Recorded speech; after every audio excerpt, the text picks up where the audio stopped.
Premiere show করলাম আমার ইতিহাস ছবির। আসলে আজকাল আর প্রিমিয়ার শো হয় না, কারণ প্রিমিয়ার শোতে সাধারণত ভদ্র ভালো লোকদের ডেকে এনে, সাংবাদিকদের ডেকে এনে ছবি দেখাতে হয়। এটাই সাধারণত নিয়ম। তো আমার কথা বলছি না, অনেকের বোধহয় এখন যে ছবি হচ্ছে এমন সাহসটি নেই যে সাংবাদিকদের অথবা দেশের সুধীজনদের এনে ছবি দেখাবে।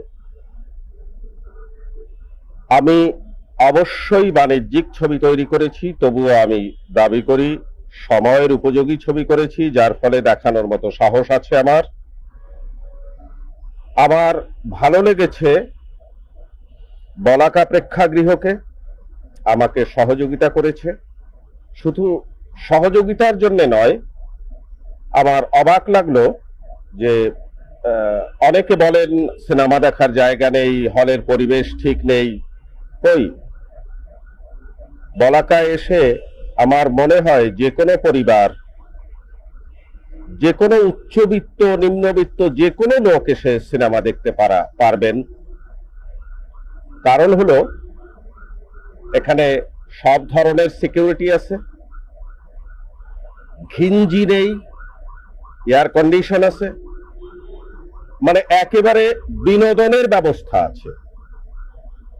Why not বলাকা? বলাকা নতুন করে যেভাবে সাজিয়েছে খুব ভালো লাগলো, শুধু আমার প্রিমিয়ার শোর জন্য নয়। আর ছবি ইতিহাস, আমার ছেলে নায়ক এই পাশেই আছে। কেন ওকে নায়ক করেছি ছবিটি দেখলে বুঝতে পারবেন। কেন রত্না নায়িকা ছবি দেখলে বুঝতে পারবেন। আমার মনে হয় ছবিটি সব ধরনের দর্শকদের মন জয় করবে এবং ভালো লাগবে। সবশেষে আমি এই ভিডিওর মাধ্যমে আমি সবার কাছে হাত জোড় করে অনুরোধ করব,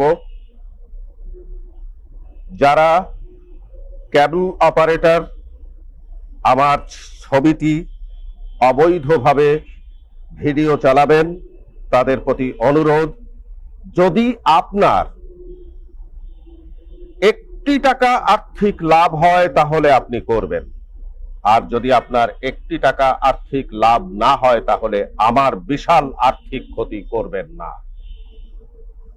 কারণ এটি আমার স্বপ্রযোজিত ছবি। আমার ভক্তদের প্রতি অনুরোধ, যদি আপনার আশেপাশে কোথাও ভিডিও হল